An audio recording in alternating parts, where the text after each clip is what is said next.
Mallick সেরিকের YouTube চ্যানেলে আপনাদের সকলকে স্বাগত। আজকে আমরা আয়করের সহজ পাঠে একজন ব্যক্তি করদাতার আয়কর নির্ণয়ের উপরে বিস্তারিত আলোচনা করব। এটা যারা আইটিপি পরীক্ষা দিবেন বা আহ, ওনাদের জন্য খুবই উপকারী, কারণ এখানে আমি প্রত্যেকটা খাত আগে যেগুলো আপনাদের ক্লাসে আলোচনা করেছিলাম এবং যেগুলো ভিডিও প্রত্যেকটা সেক্টরের জন্য আলাদাভাবে আলাদাভাবে ভিডিও আপলোড করেছিলাম, সেগুলোকে অ্যাকুমুলেট করে এটা করার চেষ্টা করেছি। বেতন, ব্যাংক সুদ, সঞ্চয়পত্রের সুদ, ভাড়া হতে আয়, ব্যবসা হতে আয়, কৃষি খাতে আয়, মূলধনী আয়, এগুলো সবগুলো এখানে আনার চেষ্টা করেছি। সাথে ট্যাক্স রিবেট সবসময় থাকছে। আর এটা আশা করি আপনাদের জন্য অনেক অনেক উপকারে আসবে। যারা পরীক্ষা দিবেন তারা এই ফাইলটা ফলো করলে মোটামুটি অনেকটুকু আহ আপনাদের উপকৃত হবে বলে আশা রাখি। এখন যদি দেখি, জনাব মাসুদ পারভেজ যে জিনিসটা দিয়ে আমরা শুরু করেছিলাম, উনি যদিও একজন প্রবীণ, কারণ ওনার বয়স, ওনার জন্ম তারিখ হচ্ছে 31 জানুয়ারি 1949। সুতরাং সেই হিসাবে উনি মোর দেন 65 ইয়ার্স। তাহলে 65 ইয়ার্স যখন প্লাস হবে, তখন আমাদের ট্যাক্স রেট, যে এটা থ্রেশহোল্ডটা হচ্ছে 4 লাখ থেকে শুরু হবে। এখন আসি উনার এই কর বৎসর, এই আয় বর্ষে, অর্থাৎ 23-24 আয় বর্ষে উনার স্যালারি খাতে ইনকাম হয়েছে 12,75,198 টাকা। ওখান থেকে উনি 1/3, যে ষষ্ঠ তফসিলের অংশ 1-এর দফা 27 অনুযায়ী 3/1 অথবা 4.5 লাখ, হুইচেভার ইজ লোয়ার, সেই জিনিসটা উনি পেয়েছেন। তাহলে আয়কর আইন, আয়কর আইন 2023 ধারা 32 অনুযায়ী উনি 12,75,000 টাকা বেসরকারি হিসেবে কর্মরত হিসেবে যেটা ছিলেন বলে 12,75,000, 1,98,000 টাকা বেতনের পরিবর্তে অংশ, ষষ্ঠ তফসিলের অংশ 1-এর দফা 27 অনুযায়ী 3/1 অর্থাৎ 4.5 লাখ, যেটা কম, অর্থাৎ 4,85,066 টাকা উনি এক্সাম্পল ইনকাম পেয়েছেন, যেটার পরিবর্তে ওনার ট্যাক্সেবল ইনকাম হয়েছে স্যালারি খাতে 8,50,132। তাহলে আহ, এটা হচ্ছে ট্যাক্সেবল ইনকাম ফ্রম স্যালারি। এখন যদি দেখি র্যান্টটা কিরকম, তাহলে র্যান্টটার জন্য আমাদের আলাদা একটা শিট করেছিলাম। তাহলে র্যান্টটা দেখি। রেন্টের মধ্যে আমি বলেছিলাম প্রতি মাসে উনি 1,20,000 টাকা করে রেন্ট পান। আর উনি মিউনিসিপাল ট্যাক্স, ল্যান্ড ট্যাক্স এবং ইন্টারেস্ট অন হাউস লোন সব মিলে 54,900 টাকা পেমেন্ট করেছেন। কিন্তু উনি নিজে একটা থাকেন আর দুইটা ভাড়া দিয়েছেন। ওই দুইটা ভাড়াই কিন্তু এখানে 60,000 করে, 1,20,000 টাকা এখানে কনসিডার করা হয়েছে।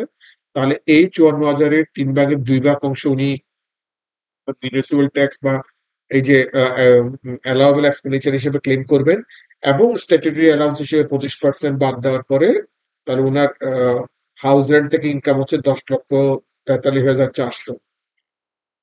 তাহলে এই 10,43,400 আমরা হাউস রেন্ট থেকে ইনকাম ধারা 36 অনুযায়ী আমরা মূল শিটে নিয়ে আসলাম। এরপর আসে যদি আমরা এগ্রিকালচার ইনকামটা দেখি, তাহলে এগ্রিকালচার ইনকামটা দেখেন ওনার 2 একর জায়গা আছে। 2 একর, আমি প্রতি ডিসিমিল 100 ডেসিমিলে যদি 4.5 মণ ধান হয়, তাহলে সেই হিসাবে ওনার টোটাল, এবং এই টোটাল প্রোডাকশন হচ্ছে ওনার 90 মণ। আর উনি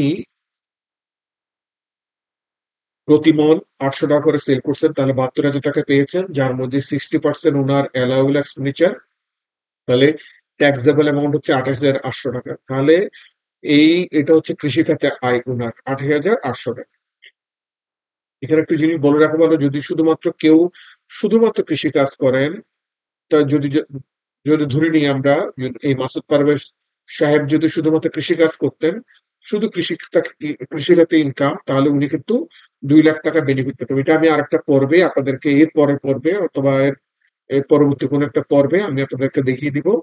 শুধুমাত্র কৃষি খাতে ইনকাম থাকলে ওনার যে সর্বনিম্ন থ্রেশহোল্ড থাকবে 4 লাখ টাকা বা 3.5 লাখ টাকা, তার সাথে যোগ হয়ে আরো 2 লাখ টাকা যোগ হয়ে তাহলে হবে 6.5 লাখ বা 5.5 লাখ অথবা 6.5 লাখ, 5.5 লাখ অথবা 6 লাখ টাকা। এটা কিন্তু সর্বনিম্ন থ্রেশহোল্ড হয়ে যাবে তখন। তাহলে এখানে আমি কৃষি খাতে আয়টা এখানে নিয়ে আসছি। এক্ষেত্রে উনার হবে না, কারণ এখানে উনি অন্যান্য খাতে আয় আছে, এই জন্য উনি ওই বেনিফিটটা পাবেন না।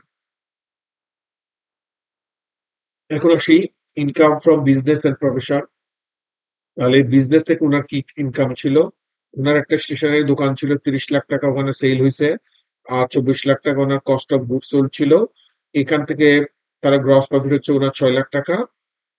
উনি কর্মচারীদের বেতন, স্যালারি, ইউটিলিটি, লাইসেন্সিং ফি বাবদ 60,000 টাকা এবং 1 লাখ টাকা পরিশোধ করেছেন। উনি একটা 40,000 টাকা ফার্নিচার কিনেছিলেন, যার মধ্যে তাহলে যেহেতু এটা ফার্নিচারটা হচ্ছে একটা ক্যাপিটাল নেচারের এক্সপেন্ডিচার, তাহলে এটা আমরা যখন আমরা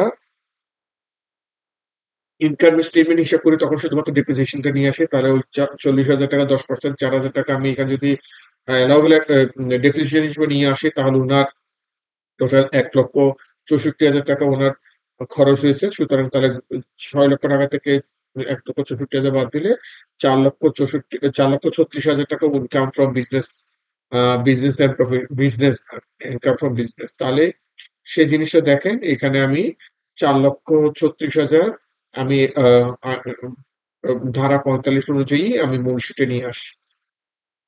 এরপর সেই ক্যাপিটাল গেইন, উনার একটা ক্যাপিটাল গেইন উনি পেয়েছেন, শেয়ার বাজার থেকে উনি একটা ক্যাপিটাল গেইন পেয়েছেন। সেই ক্যাপিটাল গেইনটা উনার এই ক্যাপিটাল গেইনটা 55 55 55 লাখ টাকা।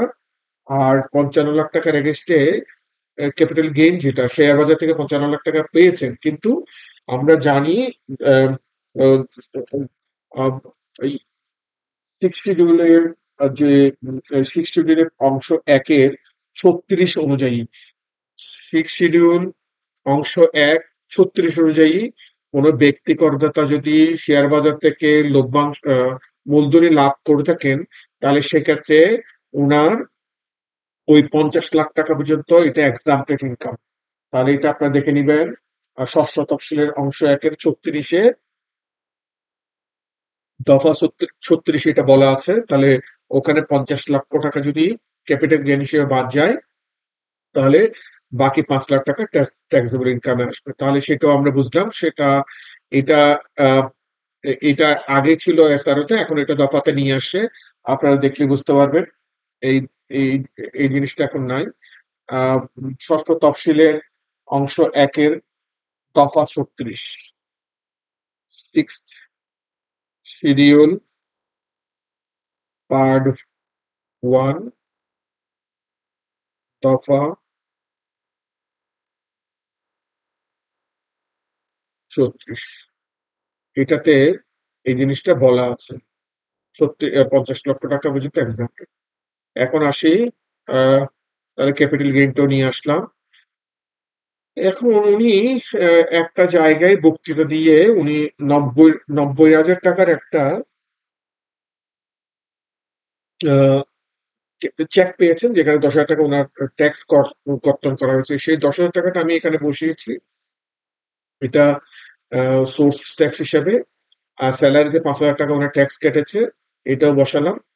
তারপর ওনার এখানে তাহলে এই 1 লাখ টাকাটা পুরোটাই হচ্ছে আদার সোর্স থেকে ইনকাম হিসেবে আমি এখানে যোগ করেছি। এখন আসি, আহ, যদি একটু আস্তে আস্তে করবো আমরা। এখন হচ্ছে ব্যাংকের, যদি দেখি আমরা ব্যাংকে ওনার কি ছিল। ওনার ব্যাংকে 32,256 টাকা এবং টিডিএস হচ্ছে 3,616 টাকা। তাহলে 32,256 টাকা এটা আমরা এখানে নিয়ে আসছি। টিডিএস হচ্ছে ব্যাংক থেকে টিডিএস টা 3,616 টাকা আমরা নিচে বসিয়েছি। এখন আসি, তাহলে আমরা মোটামুটি ইনকাম গুলো কনসিডার করেছি। তাহলে আরেকটা জিনিস আছে, সেটা হচ্ছে আহ সেটা যদি দেখি আমরা,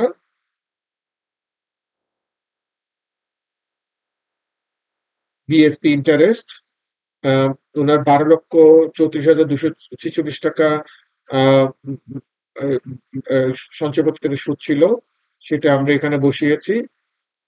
আর ওখানে পাশে আমাদের ইন্টারেস্ট টিডিএস ছিল আমার 1,20,578 টাকা, সেটাও আমরা এখানে বসিয়েছি। আর একটা জিনিস জনাব মাসুদ পারভেজ, তাহলে এখানে আমরা এটা নিয়ে আসি। এখন জনাব মাসুদ পারভেজ উনার একটা জমি হেবা মূল্যে একটা রেজিস্ট্রি ছিল, যেটা ওই সময় হেবা মূল্য ছিল 25 লাখ টাকা। আর যেটা উনি বিক্রি করেছেন 23শে জুন 2024-এ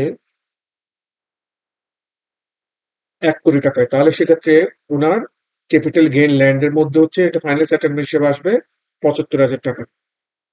তাহলে এটার এগেইনস্ট উনি ৪,০০,০০০ টাকা ল্যান্ড ট্যাক্স দিয়েছেন। এই ল্যান্ড ট্যাক্সটা এখানে আমি বসিয়েছি। এখন আসি, তাহলে ৭৫,০০,০০০ টাকা এগুলো হচ্ছে আমাদের যে ফাইনাল সেটেলমেন্টের অ্যামাউন্টটা এবং এটার এগেইনস্টে কত টাকা ট্যাক্স পেমেন্ট করেছে সেই জিনিসটা। তাহলে উনার টোটাল ট্যাক্সেবল ইনকাম হচ্ছে ২৮,৯০,৫৮৮ আর বাকি দুটো হচ্ছে ফাইনাল সেটেলমেন্ট ইনকাম। তাহলে আমার ট্যাক্স নির্ধারণ করতে হবে ২৮,৯০,৫৮৮ উপরে। তাহলে প্রথম ৪,০০,০০০ টাকার উপর 0%, পরবর্তী ১,০০,০০০ টাকার উপরে ৪,০০,০০০, ৫,০০,০০০, ৫,০০,০০০, এরপরে ব্যালেন্স। তাহলে এখানে টোটাল ট্যাক্স আসলো ৪,৬৭,৬৪৭ টাকা। আর ফাইনাল সেটেলমেন্টে দুটো ট্যাক্স আসলো, একটা হচ্ছে এসআরও তে যে ইয়েটা সঞ্চয়পত্রে, একটা হচ্ছে ল্যান্ডে। টোটাল মিলে উনি ট্যাক্স আসছে ৯,৮৮,২৫৫ টাকা। তার মধ্যে উনি ইনভেস্টমেন্ট করেছেন স্টক এক্সচেঞ্জে ৫০ লাখ টাকা নতুন ভাবে, আর সঞ্চয়পত্রে ৫ লাখ টাকা। তাহলে টোটাল মিলে ওনার এই যে অ্যাকচুয়াল ইনভেস্টমেন্ট থেকে উনি ১৫% কর পেয়েছেন ৮,২৫,০০০ টাকা। আর ৩% হবে কোনটার উপরে? ৩% হবে এই ২৮,৯৮,০০০ উপরে। কারণ এখানে শুধু এগুলো সবগুলো হচ্ছে রেগুলার ইনকাম।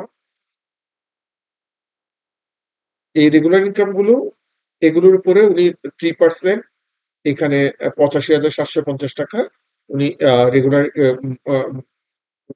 কর ট্যাক্স কর রিয়াত পেয়েছেন।